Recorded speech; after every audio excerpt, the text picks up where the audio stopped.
Bismillahirrahmanirrahim. Assalamualaikum warahmatullahi wabarakatuh. Nah, teman-teman, bertemu lagi dengan aku Eka Ashabirina pada pelajaran SKI.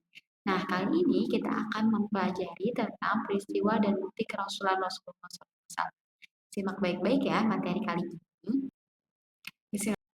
Jadi, kerasulan Nabi Muhammad SAW merupakan fondasi utama dalam Islam. Nah, beliau menegaskan bahwa beliau adalah utusan Allah yang menyampaikan wahyu untuk membimbing umat manusia. Nah, dalam kajian ini kita akan membahas peristiwa penting yang menandai kerasulan serta bukti-bukti yang menguatkan kerasulannya. Nah, pentingnya mempelajari kerasulan di SD atau MI ini adalah untuk mengenalkan dasar keimanan, dasar pemahaman, akhlak mulia, dan membangun cerita terhadap agama dan pendekatan ilmu yang terstruktur. Jadi tujuan pembelajaran SKI ini yang pertama untuk menjelaskan pengertian dan peristiwa kerasulan Rasulullah SAW secara jelas dan mudah dipahami. Lalu untuk menunjukkan bukti-bukti kerasulan dengan rujukan Al-Quran dan hadis serta kajian ilmiah. Lalu untuk mendorong siswa untuk mengamalkan akhlak dan nilai-nilai yang diajarkan oleh Rasulullah SAW serta memperkuat keimanan melalui pemahaman yang komprehensif atau menyeluruh. Nah, jadi untuk pengertian kerasulan, jadi kerasulan itu adalah pengangkatan seorang oleh Allah Subhanahu wa taala sebagai rasul yang bertugas menyampaikan wahyu dan petunjuknya kepada ajaran Islam dan memperbaiki akhlak sebagaimana hadis sahih dari Sahih Muslim nomor 1828. Nah, di sini peran dan tugas Rasulullah SAW itu ada tiga. Yang pertama, menyampaikan wahyu dari Allah dengan benar tanpa dikurangi atau ditambah, lalu menjadi teladan dalam kehidupan sehari-hari dan menegakkan agama dan hukum Allah.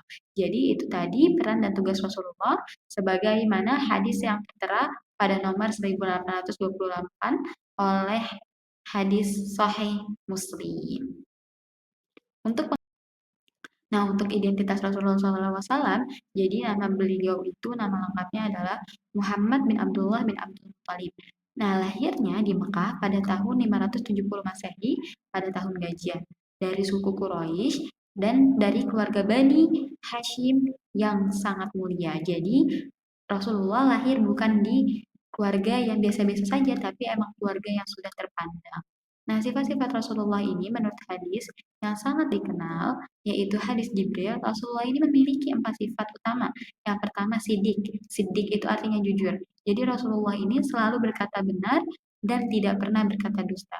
Yang kedua yaitu adalah amanah, yaitu dapat dipercaya. Nah, Rasulullah ini sangat memegang amanahnya dan sangat tanggung jawab. Serta yang ketiga yaitu adalah sifat tablik. Jadi sifat tablik ini Rasulullah itu menyampaikan wahyu yang dia dapat dari Allah tanpa menyembunyikannya. Dan yang selanjutnya yaitu yang keempat, yaitu fatonah yang artinya cerdas. Jadi Rasulullah ini memiliki kecerdasan yang sangat bagus serta kebijaksanaan.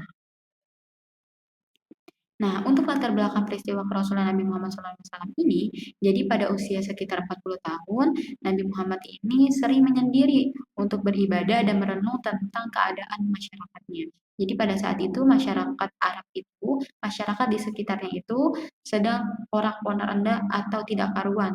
Nah, Rasulullah ini menyendiri untuk merenungkan masalah umatnya ini atau masalah masyarakatnya ini di Gua Hiro, sebuah gua kecil di Gunung Jabal Nur sekitar 6 kilometer dari Mekah.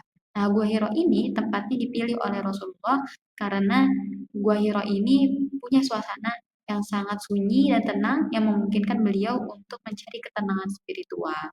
Jadi itu yang melatar belakangi peristiwa kerasulan Nabi Muhammad SAW. Nah, untuk kronologi pewahyuan pertama Rasulullah SAW, jadi pada suatu malam di bulan Ramadan, Malaikat Jibril ini mendatangi Nabi dan memerintahkan untuk membaca Iqra. Jadi yang datang itu Malaikat Jibril untuk mendatangi Nabi Muhammad untuk memerintahnya membaca Iqra sebanyak 3 kali. Nah, Malaikat Jibril ini menyuruh tuh Rasulullah selama 3 kali untuk membaca dan beliau Rasulullah ini menjawab bahwa Rasulullah tidak bisa membaca. Kemudian malaikat Jibril ini menyampaikan ayat pertama dari Al-Quran, yaitu pada surat Al-Alaq ayat 1 sampai 5. Nah, wahyu ini menandai dimulainya kerasulan Nabi Muhammad SAW. Jadi, wahyu pertama itu pada surat Al-Alaq ayat 1 sampai 5. Itu yang menandai kerasulan Rasulullah SAW.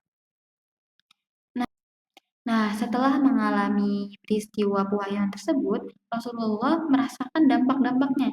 Yang pertama, Rasulullah itu menjadi takut dan bimbang setelah menerima wahyu pertama. Beliau karena kaget, shock, didatangi sebuah malaikat, yaitu malaikat Jibril. Akhirnya Rasulullah ini takut dan kebimbangan setelah menerima wahyu pertama. Lalu beliau meminta tolong kepada istri beliau, yaitu Khadijah radhiyallahu anha, yang kemudian memberikan dukungan dan penguatan kepada Rasulullah SAW. Nah, peristiwa ini tuh menjadi dasar dakwah yang kemudian menyebar luas sampai sekarang. Jadi itu awal mulanya peristiwa pewahyuan Nabi Muhammad. Nah, untuk bukti kerasulan dari Al-Quran, jadi mukjizat utama Rasulullah itu yang pertama yaitu Al-Quran. Nah, Al-Quran ini adalah mukjizat terbesar yang diberikan kepada Rasulullah sebagai bukti kerasulannya. Al-Quran ini tidak hanya berisi petunjuk spiritual, tapi juga ilmu pengetahuan, hukum, dan bahasa yang sangat indah dan tak tertandingi. Itu tadi adalah mukjizat utama Rasulullah yaitu Al-Quran. Nah, untuk bukti kerasulan dari Al-Quran, jadi kemujizatan kandungan Al-Quran ini, yang pertama itu, bacalah ayat-ayat Al-Quran yang sangat jelas dan memiliki keindahan bahasa yang tidak dapat ditandingi oleh manusia maupun jin. Nah, ini terdapat pada surat Al-Baqarah ayat 21 sampai 24. Nah, Al-Quran ini juga bukan hanya tentang berisi fakta-fakta Islam aja, tapi juga mencakup fakta-fakta ilmiah yang baru ditemukan di era modern, seperti pembentukan embrio. Nah, itu terdapat pada Quran surat Al-Mu'minun ayat 12 sampai 14 yang menegaskan bahwasannya Al-Quran ini merupakan keajaiban sebagai wahyu yang diturunkan oleh Allah. Nah, selanjutnya yaitu adalah peran Al-Quran sebagai bukti. Jadi Al-Quran ini merupakan bukti konkret atau bukti nyata bahwa Rasulullah ini adalah utusan Allah karena tidak memungkinkan bahwa manusia biasa itu mampu membuatnya. Terus Allah juga menantang manusia untuk membuat satu surat seperti Al-Quran. Itu tantangan itu berada di surat Al-Baqarah ayat 21 sampai 24. Namun sampai sekarang tantangan ini tuh belum pernah terpenuhi karena saking dahsyatnya keajaiban Al-Quran dan bahasanya itu tidak tertandingi keindahannya. Selanjutnya, bukti kerasulan dari hadis. Jadi, pernyataan dan bukti dari hadis. Hadis adalah perkataan, perbuatan, dan ketetapan Nabi Muhammad SAW yang menjadi sumber hukum dan pendidikan umat Islam setelah Al-Quran. Nah, hadis ini juga dipakai sampai sekarang. Dan itu menjadi salah satu pedomannya umat Islam. Nah, bukti kerasulan Rasulullah juga ditegaskan melalui hadis-hadis yang sahih tentang tugas beliau sebagai pembawa risalah dan teladan umat. Jadi itulah bukti kerasulan dari mana hadisnya. Selanjutnya, bukti kerasulan dari. Nah, untuk contoh hadis tentang kerasulan, jadi contoh hadis tentang kerasulan itu seperti ini teman-teman. Pertama, dalam hadis Sahih Bukhari dan Muslim, Nabi Muhammad bersabda, "Aku diutus untuk menyempurnakan akhlak yang mulia." Nah, berarti di situ menunjukkan bahwa tugas Rasul itu tidak hanya menyampaikan wahyu atau menerima wahyu saja, tapi juga untuk memperbaiki akhlaknya. Itu salah satu bukti kerasulan dari hadis. Nah, selain bukti dari Al-Quran dan hadis, Rasulullah juga mempunyai bukti sosial dan sejarah. Nah, dampak kerasulan Nabi Muhammad ini di masyarakat Quraisy setelah diangkat sebagai Rasul, Nabi Muhammad ini menyebarkan ajaran tauhid dan nilai-nilai Islam di masyarakat.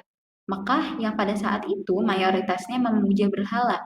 Jadi ajaran beliau ini menentang sistem sosial, budaya, dan ekonomi yang sudah lama melekat di masyarakat Quraisy, sehingga menimbulkan berbagai tantangan dan penolakan dari masyarakat Quraisy sendiri. Nah, meski menghadapi tekanan, penganiayaan, dan berbagai sosial, dakwah Rasulullah ini tetap teguh hingga berkembang dan menarik banyak pengikutnya. Jadi walaupun tadinya ditentang, ditolak, cuman ternyata ada juga orang-orang yang mengikuti ajaran beliau. Nah, untuk bukti sosial dan sejarah kerasulan. Jadi respon tokoh dan masyarakat Mekah ini, tokoh-tokoh Quraisy ini seperti Abu Jahal menentang keras berdirinya Islam karena mengancam kepentingan perdagangan dan mengubah tradisi mereka. Namun, selain ada yang menentang, seperti yang tadi saya sudah bahas juga, bahwa ada pula yang menerima Islam dan akhirnya membawa perubahan yang sangat signifikan dalam masyarakat. Nah, selanjutnya ada bukti sosial dan sejarah kerasulan. Jadi ini bukan cuma karangan belaka, tapi juga ada referensinya tentang tanggapan masyarakat serta sejarahnya. Itu terdapat pada Quran Surat Al-Mudassir ayat 1-7 yang menggambarkan tanggapan masyarakat terhadap kerasulan Nabi Muhammad termasuk penolakan dan peringatan dari Allah supaya bersabar.